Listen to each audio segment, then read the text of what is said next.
अभी सत्संग योग के पाठ में हम लोग भगवान शंकर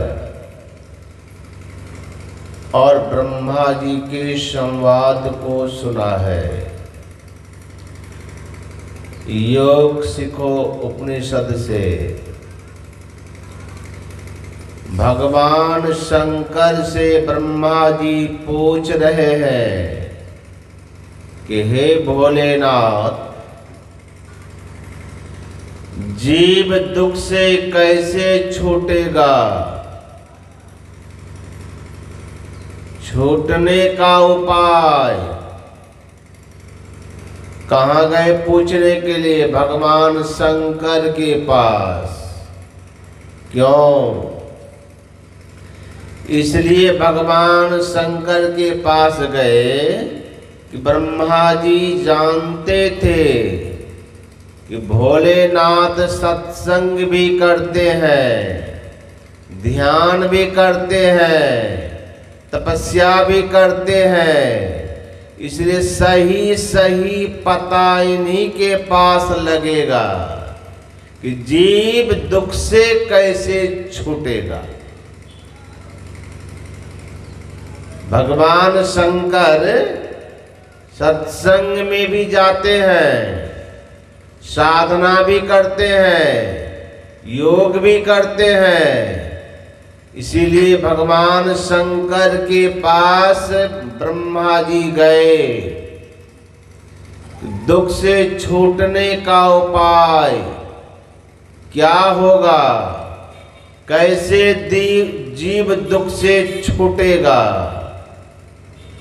तो भगवान शंकर को कह देना चाहिए था कि ब्रह्मा जी चिंता की क्या बात है, इतना आप चिंता क्यों कर रहे हैं? सब जीव को जाके आप संदेश भेजवा दीजिए कि हाँ, अपने यहाँ तो बहुत जगह शिवलिंग की स्थापना की गई है।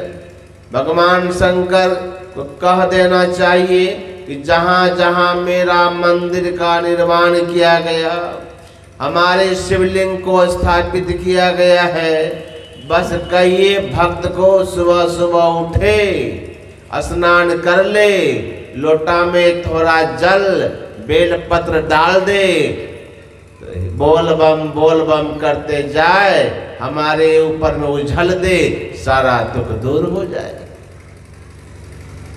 ऐसा नहीं कहते हैं। अच्छा, एक बात यह बताइए, दुख दूर कौन करेगा?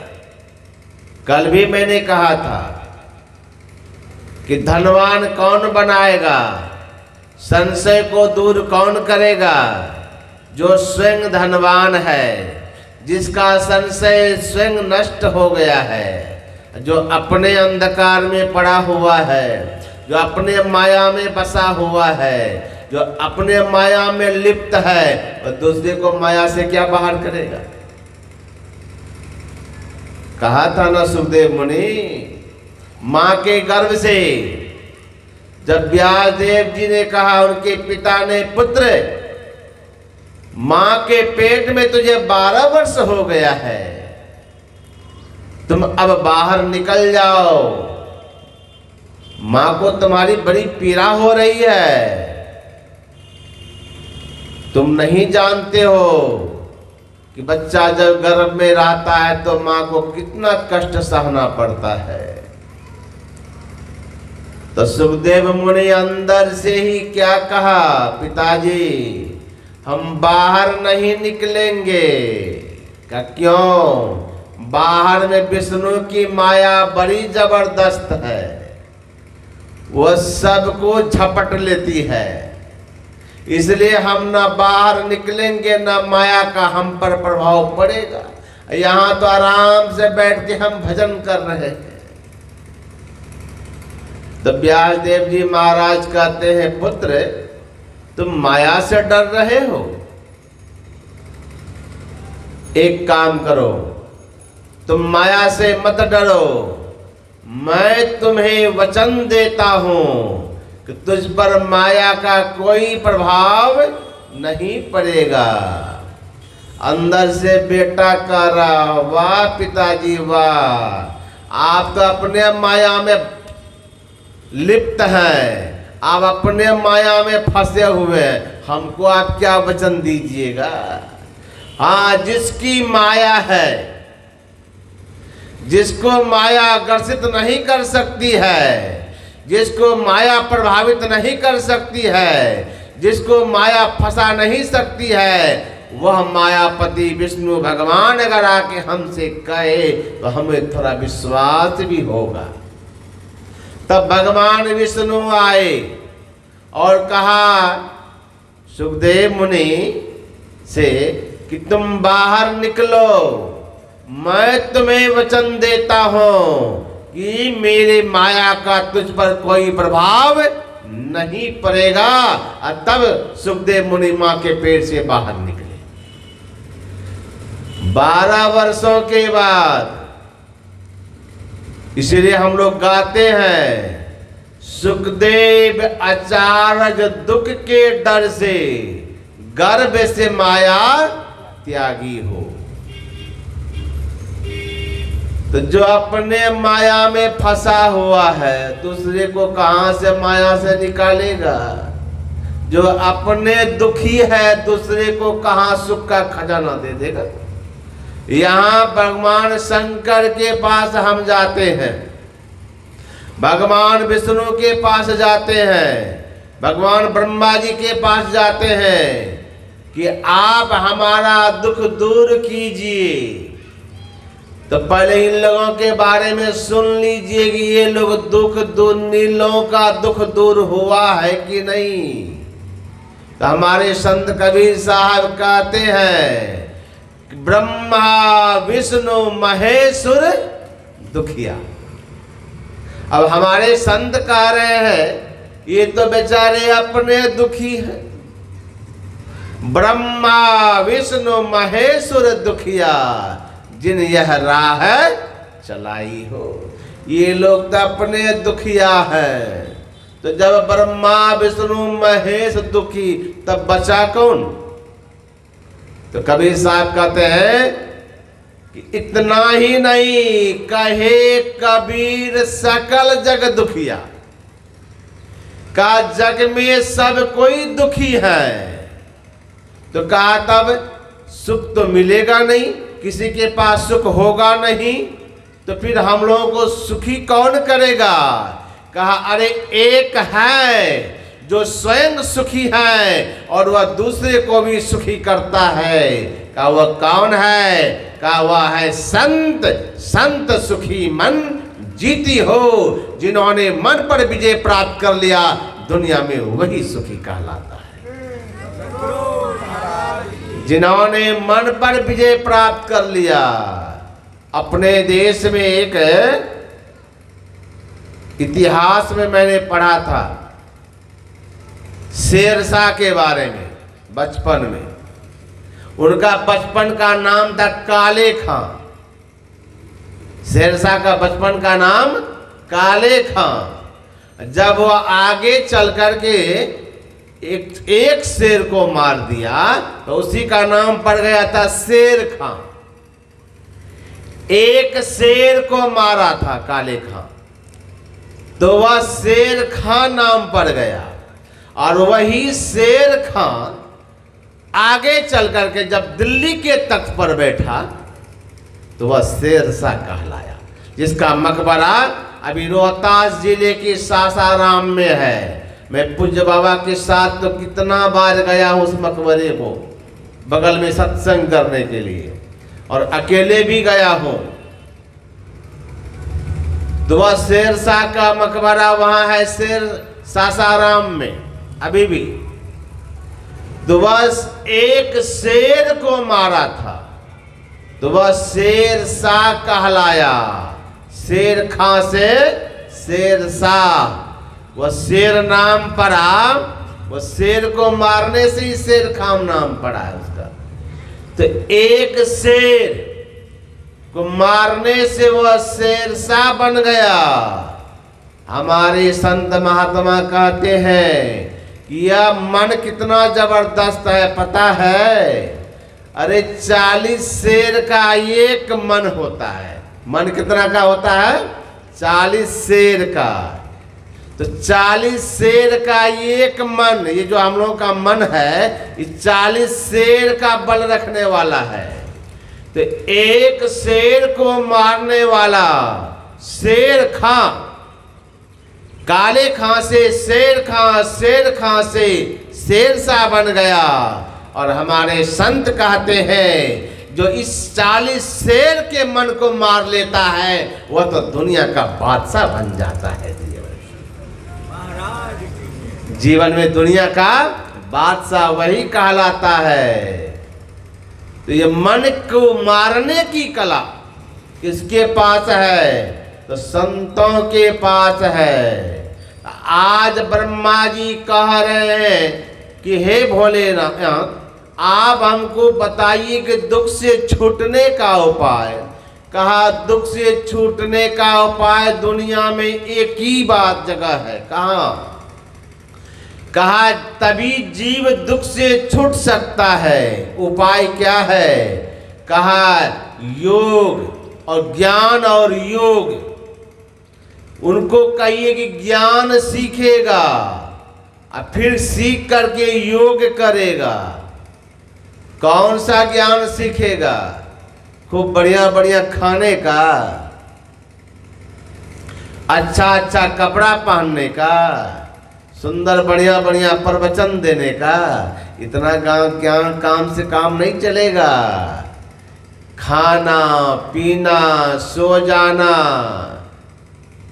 ये सब काम है पशु समाना। इतना ही ज्ञान है संसार का। खूब बढ़िया बढ़िया खाते हैं, खूब बढ़िया अच्छा अच्छा पहनते हैं। तो हम आप इतना ज्ञान से काम चलने वाला नहीं है। ज्ञान कैसा चाहिए?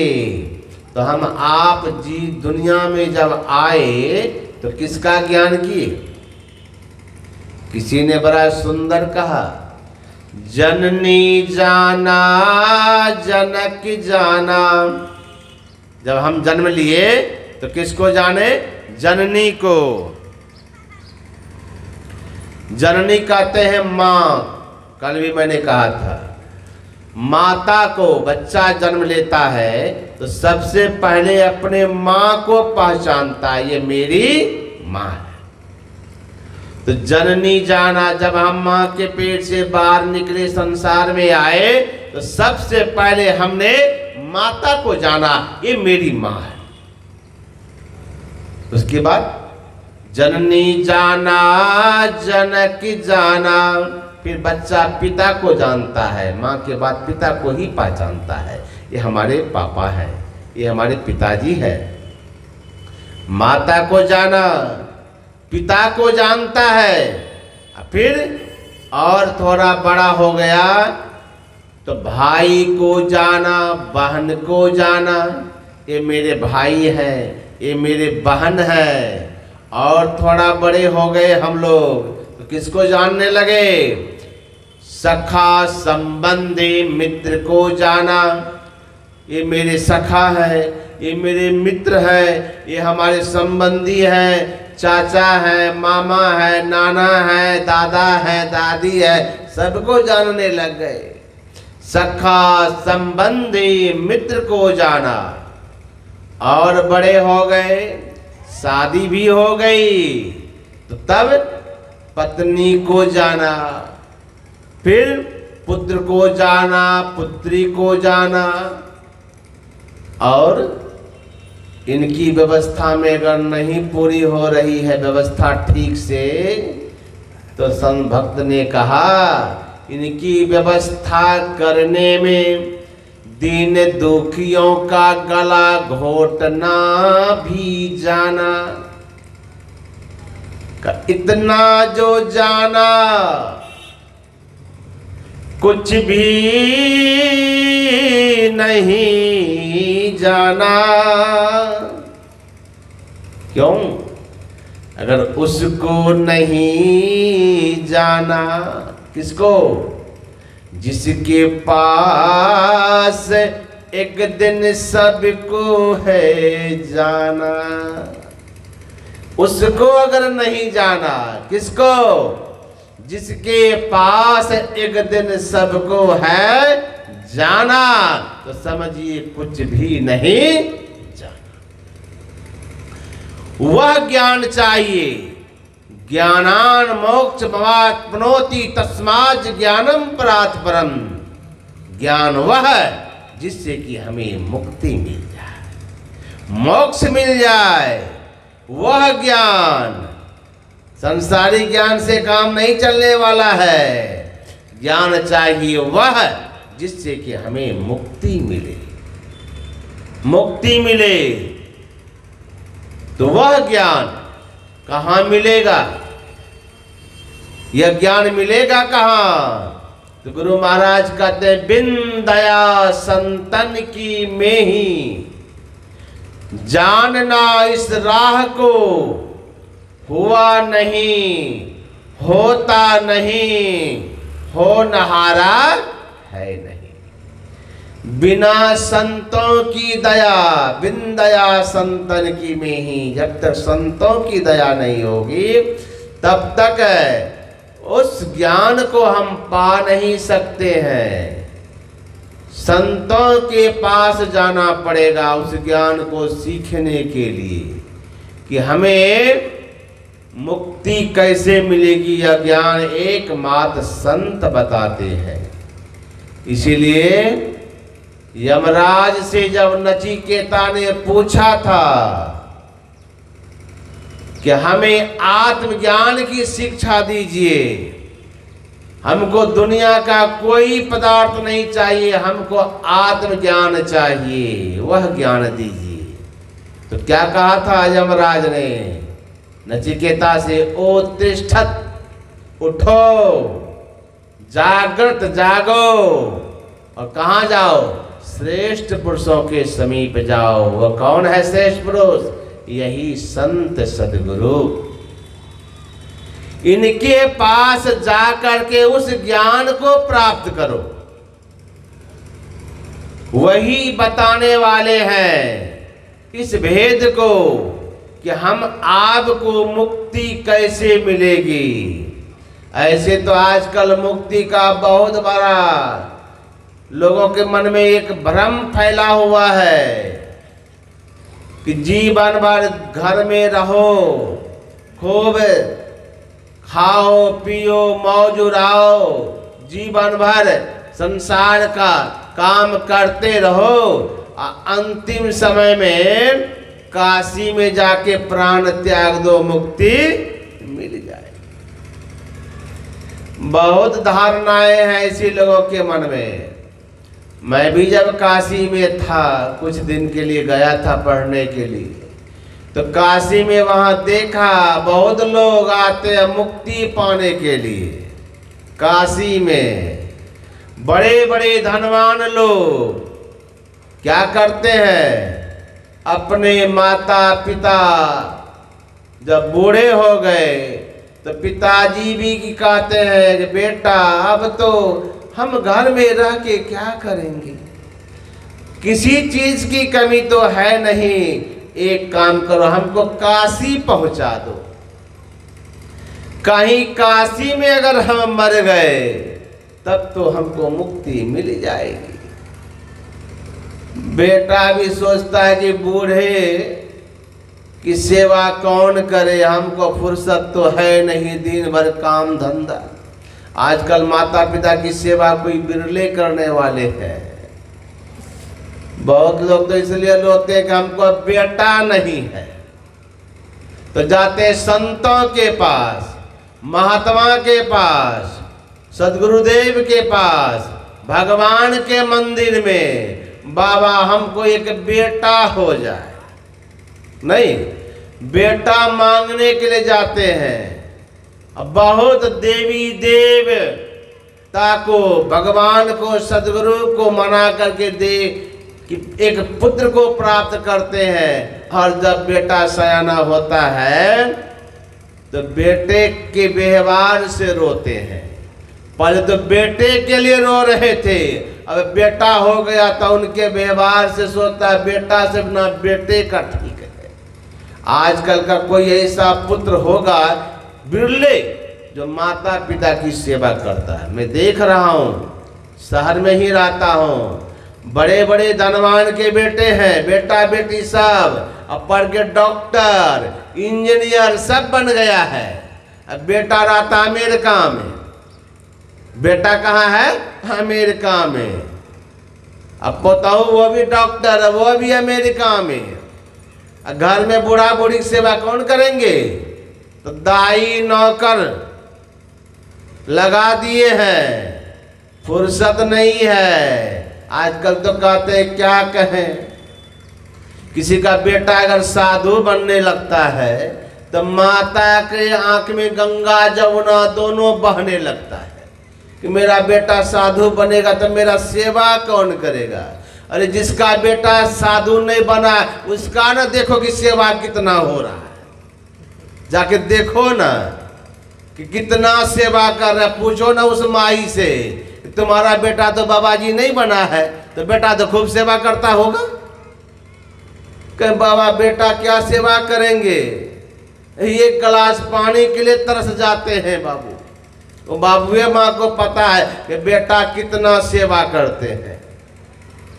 संत महात्मा कहते हैं आजकल एक बहुत बड़ी मन में धारणा हो गई तो लोग चले आते हैं काशी सेवन करने के लिए। काशी में प्राण छूटेगा तो मुक्ति मिल जाएगी। जब इस तरह से देखा हमारे बाबा कबीर ने तो संत कबीर साहब कहते हैं हे भगवान, ये लोग कितने भ्रम में पड़े हुए हैं। लोक का मति का भोरा रे, जो काशी तन तजे कबीरा, राम ही कौन निहोरा रे। अरे काशी में शरीर अगर छोड़ने से मुक्ति मिल जाती तो राम की निहोरा, ये भगवान का भजन करने की जरूरत क्या होती। इसका मतलब है कि काशी में मरने से मुक्ति मिलने वाला नहीं है।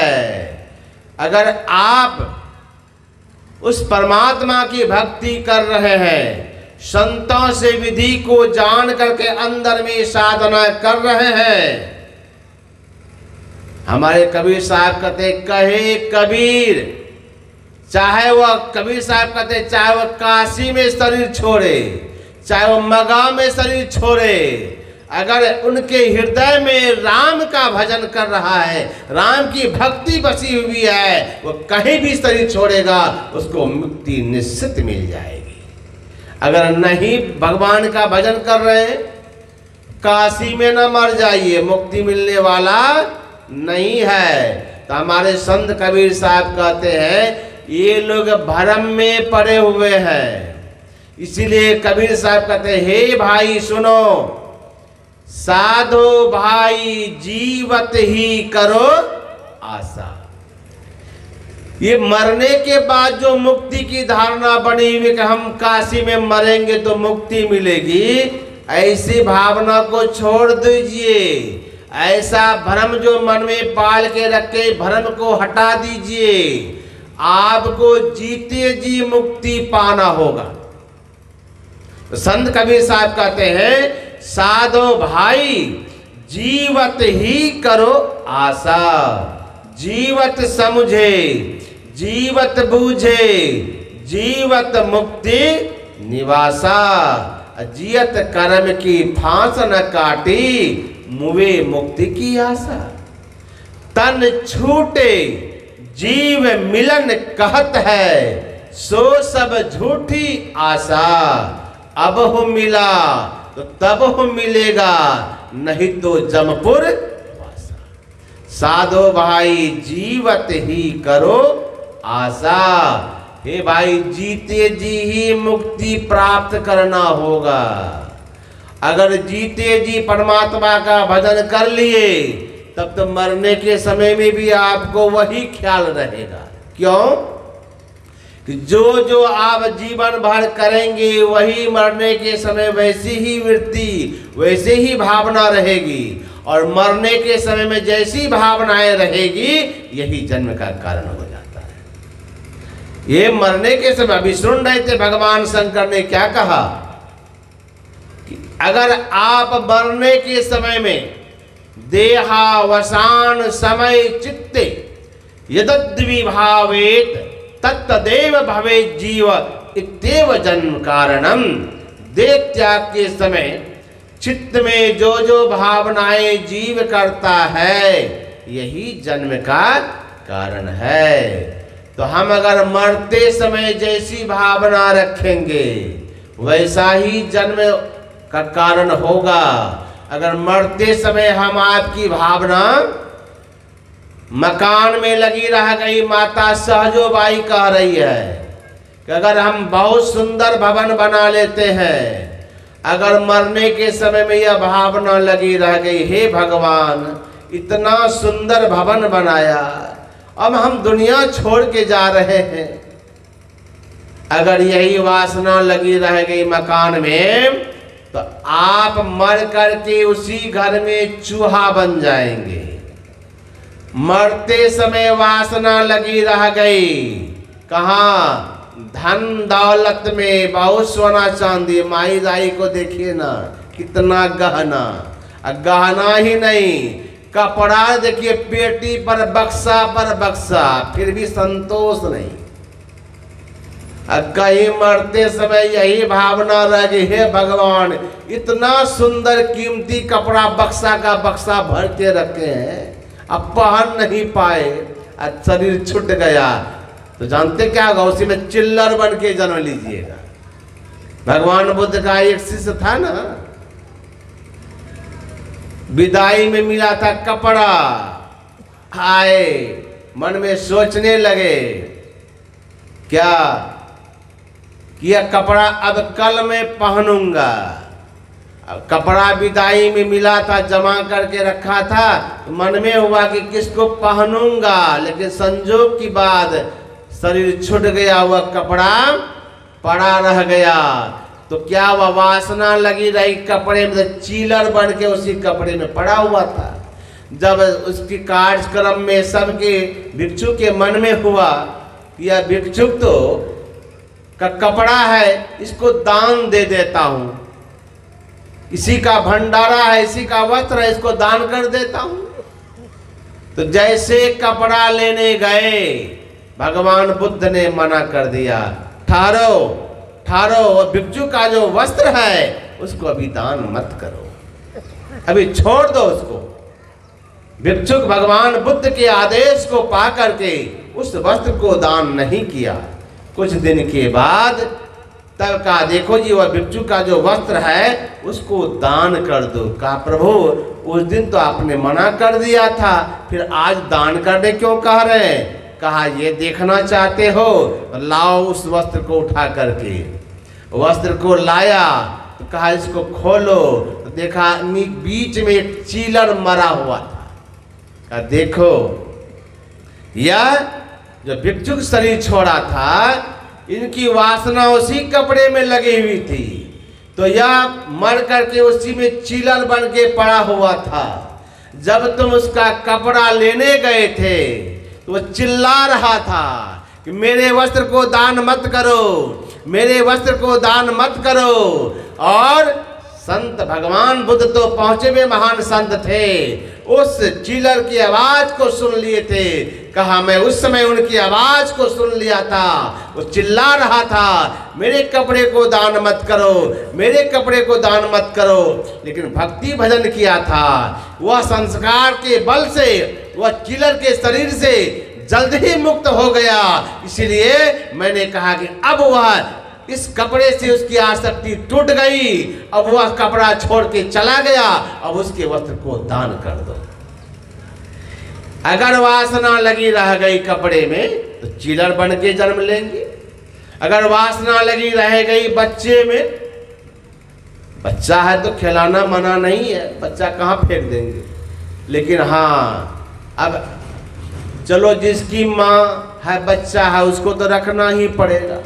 लेकिन हमारे यहाँ सत्संग में मैं देखा करता हूँ, हमारे दादा दादी लोग खास करके सत्संग में आएंगे, अकेले नहीं पोता पोती को लेके आएंगे। क्या सुनेंगे सत्संग? वो लाए गोद में बिठा दिए, सत्संग प्रवचन हो रहा है, और दादा दादी को वही पोता पोती का मुंह चुमने में समय बीत जाता है। क्या वो सत्संग सुनेंगे? बच्चे को खिला रहे हैं। अरे जिस एक तो वो आई नहीं, श्रीमती जी को तो फुर्सत है नहीं टेलीविजन देखने से, उसको तो सीरियल छूट जाएगा ना। वो आएंगे सत्संग सुनने के लिए, उनको कहिए ना कि सत्संग सुनने जाइए, हमको बहुत काम है। काम क्या होगा? बैठ के उसका सीरियल जो छूटेगा। अपने तो आएगी नहीं। अब देखेंगे सासू माँ जा रहे सत्संग में, तो कहा इसको भी लेते जाइए ना, खिलौना को ले आएंगे दादी पोता पोती को, सत्संग में बैठ गए। सत्संग क्या सुनेगी? बस उसी को हिलाने में समय बीत गया। आइए नहीं सोचे कि बच्चे को हिलाने में अपने हिल गए तो वासना लगी रह गई बच्चे में। तो माता सहजोबाई कहती है अब सुग्री के जन्म में जोनी में चले जाएंगे। क्यों? भगवान सोचते इसको हमारा सत्संग अच्छा नहीं लगता है, इसको बच्चा ही प्यारा है दादी माँ को। तो जाओ तुमको हम इतना बच्चा दे देंगे ना, तो बच्चे खिलाते रहना। जाओ सूरी की जोनी में 21 बार में सूरी 16 बच्चा देती है, खिलाते रहिए को। वासना जैसी रहेगी उसी तरह शरीर को प्राप्त करेंगे। भगवान शंकर ने कहा ये जीव वासना के कारण ही संसार में आता है। संत कबीर साहब की भी वाणी में है, वास सुरत ते आवई शब्द सुरत ले जाए। ये जीव बंधन में क्यों पड़ता है? यही वासना के कारण, यही वासना के कारण। ये वासना क्या है? ये बड़ा जबरदस्त है। हमारे पूज्य बाबा कहते थे कहानी, महर्षि साईं स्वामी जी महाराज, आप भी सुने होंगे बराबर प्रवचन में। पूज्य बाबा कहते थे कि एक बार अकबर से उसकी पत्नी ने कहा कि आप ऊंचे ऊंचे पद पर सभी हिंदू को बिठा दिए, बीरबल को जो है प्रधानमंत्री बना दिए, क्या हमें मुसलमानों में कोई नहीं दिखता है आपको? अकबर ने कहा अपनी पत्नी से अगर ऐसा कोई होता तो हम उन्हीं को प्रधानमंत्री बना देते। उनकी पत्नी कहते हमारा भाई क्या बीरबल से कम है? तो उनका भाई का नाम था खुसरो। तो कहा कि ठीक है तुमको विश्वास नहीं है तो अपना भाई का परीक्षा ले लो, तुम्हारा भाई को कितना बुद्धि है और बीरबल के पास कितना बुद्धि है, अकल का पता लग जाएगा ठिकाना कि ज्यादा बुद्धिमान कौन है। का परीक्षा ले लीजिए। तो बुलाया अपने भाई खुसरो को और खुसरो आए। तो अकबर ने कहा देखो तो बाजार में गेहूं आया है। तो खुसरो गया बाजार, देखा हाँ गेहूं आया था, लौट के आके कहा हाँ बादशाह सलामत गेहूं तो आया है। कितना गाड़ी? का गाड़ी तो नहीं गिना। का जाओ गाड़ी गिनती करके आओ। फिर दूसरी बार गए, फिर दोबारा जाके गाड़ी गिनती करके लौट करके आए। कहा इतनी गाड़ी गेहूं है। का भाव क्या था? का भाव तो नहीं पूछा। का जाओ फिर भाव पूछ करके आओ। भाव पूछ करके आया। 3 बार गया, 3 काम करके आया, कुछ हानि लाभ कुछ पता नहीं चला। का जाओ तुम्हारा काम हो गया। बुलाया बीरबल को। बीरबल से कहा बीरबल देखो तो बाजार में गेहूं आया है। बीरबल गया, एक ही बार में देखा बाजार में गेहूं आया है। गाड़ी गिनती किया कितना गाड़ी है, गाड़ी गिनती एक ही बार में गाड़ी गिनती कर ले, इतनी गाड़ी गेहूं। देखा भाव तेजी में है, भाव भी पूछा। देखा भाव तो तुरंत तुरंत ऊपर भाग रहा है, मिनट मिनट में भाव तेजी भाग रहा है। तुरंत सभी गाड़ी का बात कर लिया, जी हम इतना गाड़ी गेहूं, सभी गाड़ी गेहूं खरीदते हैं। सभी गाड़ी गेहूं खरीद लिया और फिर तुरंत बेच दिया। खरीदा और बेचा 10,000 का मुनाफा एक ही बार में। आया, खजाना में जमा किया और तब गए बादशाह के पास। कहा क्या हुआ बीरबल? कहा बादशाह सलामत, इतनी गाड़ी गेहूं आया था, भाव देखा तेजी पे, मैंने सब गाड़ी गेहूं खरीद करके बेच दिया और 10,000 का मुनाफा भी हुआ जो खजाने में जमा करके आ रहा हूं। का देख लिया तुम्हारा भाई जो काम 3 बार में नहीं कर पाया और वह काम बीरबल एक ही बार में किया और मुनाफा कितना का? 10,000 का, खजाना में जमा भी हो गया। तो पत्नी कहती अच्छा एक बार से काम नहीं चलेगा, एक बार और परीक्षा लीजिए। तो फिर का कोई बात नहीं, बीरबल चला गया। फिर खुसरो को बुलाया, खुसरो से कहा अकबर बादशाह ने कि एक काम करो। का क्या? का एक बड़ा सा हंडा दिया। कहीं हंडा देख रहे हो? कहा हाँ देख रहा हूं। का इसके अंदर घी का लेप लगवाना है, लेकिन पैसा नहीं लगना चाहिए। अब वो खुसरो हंडा तो ले लिया।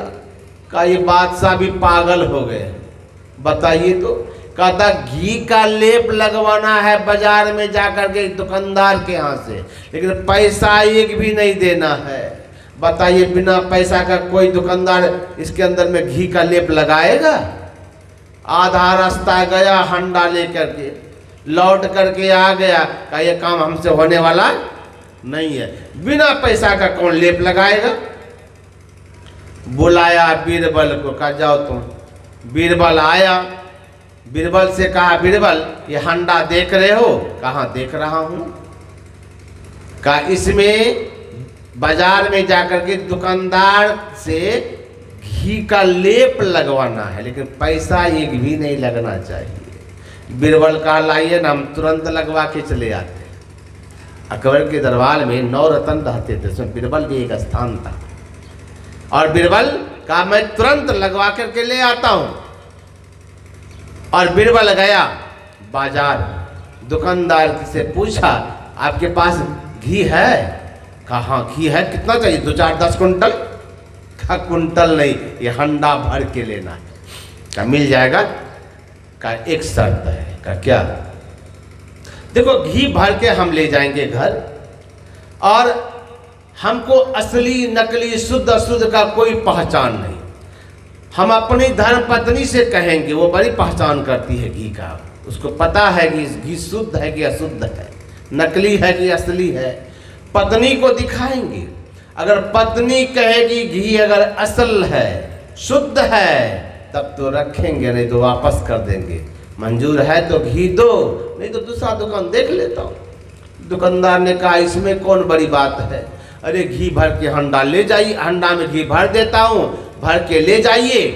अगर पत्नी कहेगी तो रखिएगा, नहीं तो लाके लौटा दीजिएगा, हम अपना घी वापस कर ले। हंडा भर के घी दुकानदार से भरवा लिया। पत्नी को क्या पूछेंगे, थोड़ा दूर गया, आधे रास्ते से लौट के आ गया। कहा ले लीजिए घी। क्या हुआ? पत्नी कहती कि शुद्ध नहीं है। दे दीजिए। घी निकाल लिया, घी तो निकाल लिया, लेकिन लेप वो तो लगा रह गया अंदर में, चिकनापन तो लगा रह गया, उसको कैसे निकालेगा? अब ध्यान दीजिएगा, वो हंडा के अंदर में घी का चिकनापन लेप लग जाता है तो कितनों भी पोंछ पाछ धोइएगा पानी से, जल्दी वो चिकनापन जाने वाला नहीं है। बड़ा खतरनाक होता है घी का चिकनापन, जल्दी जाता नहीं है वो। तो अगर चाहते कि इसका चिकनापन दूर हो जाए तो क्या करेंगे? आप उस हंडा को अग्नि पे चढ़ा दीजिए। जैसे आग का ताप लगेगा, सारा घी का जो लेप है वह धुआं बन करके उड़ जाएगा, हंडी साफ। उसी प्रकार हम आपके अंतःकरण में भी अच्छे बुरे कर्मों का लेप लगा हुआ, वासना रूपी लेप ये चिपका हुआ है। कितनों जोर जार लगाइए बाहर से, ये चिकनापन जाने वाला नहीं है। यही संतों से ज्ञान सीख करके जो भगवान शंकर कह रहे हैं कि ज्ञान चाहिए और योग, ज्ञान सीख करके योग कीजिए। मानस जाप, मानस ध्यान संत मत में बताया जाता है। कि पहले मंत्र का जाप खूब कीजिए। करते करते करते जब जाप में मन स्थिर हो जाए, जाप को छोड़ दीजिए, फिर मानस रूप का ध्यान कीजिए। मानस ध्यान जब आप करेंगे, ठीक ठीक जब मानस जाप मानस ध्यान आपसे हो जाए तो आपके अंदर वह योग्यता होगी, आपकी दृष्टि में वह शक्ति हो जाएगी कि आप दृष्टि योग की साधना कर सकते हैं। और जैसे दृष्टि योग की साधना करेंगे, जैसे दृष्टि की धार एक होगी, यही असली योग। दोनों दृष्टि की धार को जब जोड़ लेंगे, जैसे दृष्टि की धार एक होगी, अंदर में वह ज्योति उदय होगा, प्रकाश प्रज्वलित होगा। जैसे अंदर में दृष्टि की धार एक होगी, अग्नि प्रज्वलित हुई, अंदर का सारा वासना रूपी जो संस्कार है वह जल करके राख हो जाएगा और आप बिल्कुल निर्मल हो जाएंगे। दुनिया अंदर की वह वासना जल करके राख कब होगा? जब अंदर में वह दृष्टि की धार को एक करेंगे। दृष्टि की धार एक होगी, अंदर में ज्योति का उदय होगा, प्रकाश होगा, ताप लगेगा, सारा धुआं बन के उड़ जाएगा, जन्मों जन्मों के संस्कार। इसीलिए हमारे ध्यान बिंदु उपनिषद में आया है, यदि शैल समं पापं विस्तृणं बहुयोजनम विद्यते ध्यान योगेन नान्यो भेद कदाचन।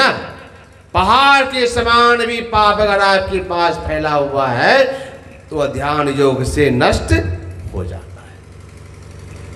फिर हम प्रकाश को जब हम प्राप्त कर लेंगे तो जहाँ ज्योति है वहीं शब्द भी है। फिर शब्द योग की साधना सीख करके संतों से शब्द साधना कीजिए, साधो शब्द साधना कीजिए। यही शब्द से प्रकट भय सोई शब्द कही लीजिए। उस शब्द को पकड़ना है। परमात्मीय शब्द में बड़ा चुंबकीय गुण होता है। आप हम लोगों के साधारण शब्द को देखिए, सुन रहे हैं, तब तो इतना आकर्षण है, और परमात्मा के शब्द में तो चुंबक है, वो तो खींच लेता अपने ओर। उस परमात्मीय शब्द को जब सुनेंगे तो कहाँ जाएंगे? हम परमात्मा के पास जाएंगे। जैसे आप देख लीजिए, अभी यहाँ हम लोग बैठ के सत्संग प्रवचन कर रहे हैं, हॉर्न लगा हुआ है बाहर, आवाज तो बहुत दूर जाती है, लेकिन लोग किधर आते हैं? जिधर से आवाज आ रही है उधर भी आवाज जा रही है, लेकिन उधर नहीं जाएगा। लोग जाएगा किधर? जिधर से आवाज आती, उधर से आकर्षण होता है आवाज में। तो जब संसारिक आवाज में इतना आकर्षण है, परमात्मा की आवाज में कितना आकर्षण होगा? आ रही दूर से सदा तेरे बुलाने के परमात्मा का शब्द हम आपको बुला रहा है। शब्द योग की साधना करके शब्द मंडल से भी बाहर निकल गए। ये जीव का मिलन पीवी से हो गया, असली योग हो गया। अर्थात बाहर में यदि हम एक और एक जोड़ते हैं तो दो हो जाता है, लेकिन जब अंदर में यह जीव और एक पीव दोनों का मिलन हो जाता है तो ये दो नहीं, वो तो एक ही एक हो जाता है, एक ही एक हो जाता है। फिर वहां द्वैत भाव नहीं रह जाता। हम प्रभु एक एक ही हो ही, हम प्रभु में जाकर के एक हो जाते हैं, असली मुक्ति हो जाती है। फिर लौट के आना संसार में नहीं होता। वही है परमात्मा का धाम, जहां जाने के बाद फिर जीव संसार में लौट करके नहीं आता है। भगवान कृष्ण ने गीता में कहा, हे अर्जुन, यद गत्वा न निर्वर्तन्ते तद्धाम परमं मम ममेवांशो जीवलोके जीवोतः सनातनः। जो कोई इस धाम में चला जाता है फिर लौट करके संसार में नहीं आता है। यही है असली मुक्ति, जहां जाने के बाद जीव को संसार में आना नहीं पड़ता है। गुरु महाराज कहते हैं, यही आना जाना सबसे बड़ा दुख है। सबसे बड़ा दुख है आवागमन का चक्र, इसका नाश तभी होगा। भगवान शंकर ने कहा, हे ब्रह्मा जी, अपने संसार के जीवों से कह दीजिए कि दूसरा कितना भी कुछ काम करे, कितनो ही मेरा गुणगान करे, कितनो जल उझल दे, ये काम बनने वाला नहीं है। ये काम तब बनेगा जब संतों से युक्ति सीख करके, वो ज्ञान सीख करके अपने को परमात्मा में मिला लेगा, जोड़ लेगा। ज्ञान चाहिए परमात्मा से अपने को जोड़ने की कला। यह योग और ज्ञान का सहारा लेकर के हम अपने को उस मुक्त दशा में ले चले जहां हम आपकी मर्जी होगी, मौज होगी कि चाहे तो संसार में आ भी सकते हैं, नहीं तो आपकी मर्जी है वहीं आराम से बैठे रहिए।